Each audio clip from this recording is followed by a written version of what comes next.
जय मसीह की बहन। दीदी, आज बाइबल से आप हमें क्या बताएंगी? हम कुछ भी नहीं बताएंगे, जो कुछ बताएगा वो तुम्हें वचन बताएगा। आज हम तुम्हें परमेश्वर के बारे में बताएंगे, शैतान के बारे में बताएंगे और हम क्या हैं वो भी तुम्हें बताएंगे। परमेश्वर कौन है? हम निर्मिया की पुस्तक 9:6 में पढ़ते हैं, तू ही अकेला यहोवा है, स्वर्ग वरन सबसे ऊंचे स्वर्ग और उसके सब गण और पृथ्वी और जो कुछ उसमें है और समुद्र और जो कुछ उसमें है, सबों को तूने ही बनाया और सबों की रक्षा तू ही करता है और स्वर्ग की समस्त सेना तुझी को दंडवत करती हैं। इब्रानियों की पुस्तक 3:4 में वचन कहता है, क्योंकि हर एक घर का कोई ना कोई बनाने वाला होता है, पर जिसने सब कुछ बनाया, यानी जितना भी धरती पर है, हर एक वस्तु बनाई वो परमेश्वर है। यशायाह 42:6 में वचन इस तरह कहता है, मैंने तुझे धर्म से निकाल लिया है, मैंने तेरा हाथ थाम कर तेरी रक्षा की है, मैं तुझे जाति जाति के लिए प्रकाश बनाऊंगा। जो लोग धर्म में फंसे हुए हैं उनकी आंखें खुले, जो रीति रिवाज में फंसे हैं उन्हें मुक्ति मिले और जो अंधकार में हैं उन्हें यीशु की ज्योति मिले। परमेश्वर वो है जिसने सबको बनाया और जो बचाने वाला भी है। उसने जगत को पाप से मुक्त करने के लिए अपना इकलौता पुत्र दे दिया, ताकि जो कोई विश्वास करे वो नाश ना हो बल्कि अनंत जीवन पाए। परमेश्वर ने पूरी सृष्टि की रचना की, उसको नाश होने से बचाने का भी अधिकार उसी के पास है। यूहन्ना 10:30 में वचन कहता है, मैं और पिता एक है, और जिसने सब कुछ बनाया और हमें बचाने का मार्ग भी दिया, हमें उसकी आराधना करनी है। शैतान कौन है? यशायाह 14:12-15 में हम देखते हैं, हे भोर के चमकने वाले तारे, तू कैसे आकाश से गिर पड़ा है। तू जो जाति जाति को हरा देता था, तू अब कैसे काट कर भूमि पर गिराया गया है। तू मन में कहता तो था, मैं स्वर्ग पर चढ़ूँगा, मैं अपने सिंहासन को ईश्वर के तारागण से अधिक ऊंचा करूँगा और उत्तर दिशा की छोर पर सभा के पर्वत पर विराजूँगा। मैं मेघों से भी ऊंचे ऊंचे स्थानों के ऊपर चढ़ूँगा, मैं परम प्रधान के तुल्य हो जाऊँगा, परंतु तू अधोलोक में उस गड्ढे की तह तक उतारा जाएगा। इस तरह वो परमेश्वर से दूर हो गया। परमेश्वर ने कैसे स्वर्गदूत को बनाया था जो शैतान बना। वो परमेश्वर के पवित्र पर्वत पर रहता था और मड़ियों के बीच में चलता फिरता था।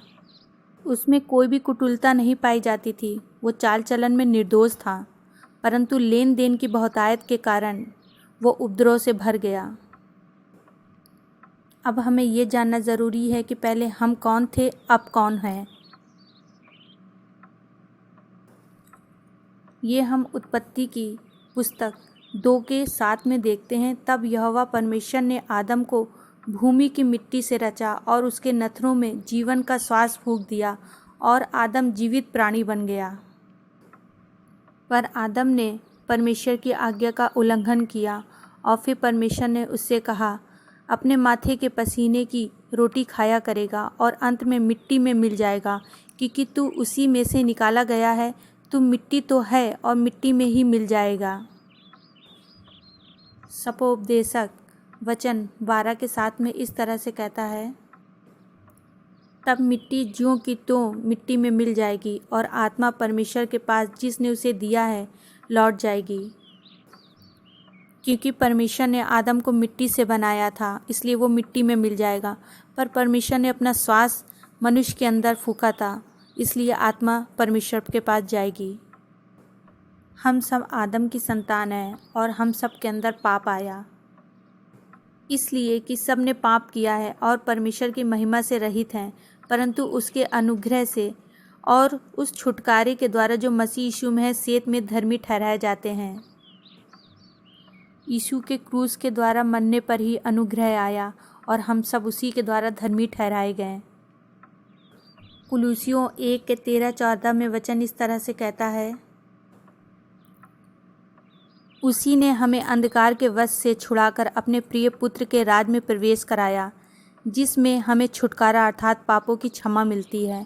हमें धन्यवाद करना है और प्रभु के इस अनुग्रह को स्वीकार करना है और अपने चाल चलन में हमें सुधार करनी है। पहला पतरस वचन 2 के 9 और 10 में इस तरह से कहता है, पर तुम एक चुना हुआ वंश और पवित्र लोग और परमेश्वर की निज प्रजा हो, इसलिए कि जिसने तुम्हें अंधकार में से अपनी अद्भुत ज्योति में बुलाया उसके गुण प्रकट करो। तुम पहले तो कुछ भी नहीं थे, पर अब परमेश्वर की प्रजा हो। तुम पर दया नहीं हुई थी, पर अब तुम पर दया हुई है। इफिसियों 2 के 19 में वचन इस तरह से कहता है, इसलिए तुम अब विदेशी और मुसाफिर नहीं रहे, परंतु पवित्र लोगों के संगी, स्वदेशी और परमेश्वर के घराने के हो गए हो। लूका की पुस्तक में लिखा है कि अब हमारा नाम स्वर्ग में लिखा हुआ है। गलातियों 4 के 6 और 7 में वचन इस तरह से कहता है, और तुम जो पुत्र हो, इसलिए परमेश्वर ने अपने पुत्र के आत्मा को, जो हे अब्बा हे पिता कहकर पुकारता है, हमारे हृदय में भेजा है। इसलिए तुम अब दास नहीं परंतु पुत्र हो, और जब पुत्र हुआ तो परमेश्वर के द्वारा वारिस भी हुआ। रोमियो 8 के 16 में वचन कहता है, हम परमेश्वर की संतान हैं, जिसने हमारे सारे पाप क्षमा करें। क्यों ना मैं उसकी महिमा करूं। हाँ दीदी, हम भी प्रभु की महिमा करते हैं। प्रभु का धन्यवाद हो। अच्छा दीदी, जय मसीह की। अच्छा बहन, जय मसीह की। प्रभु ने चाहा तो फिर मिलेंगे।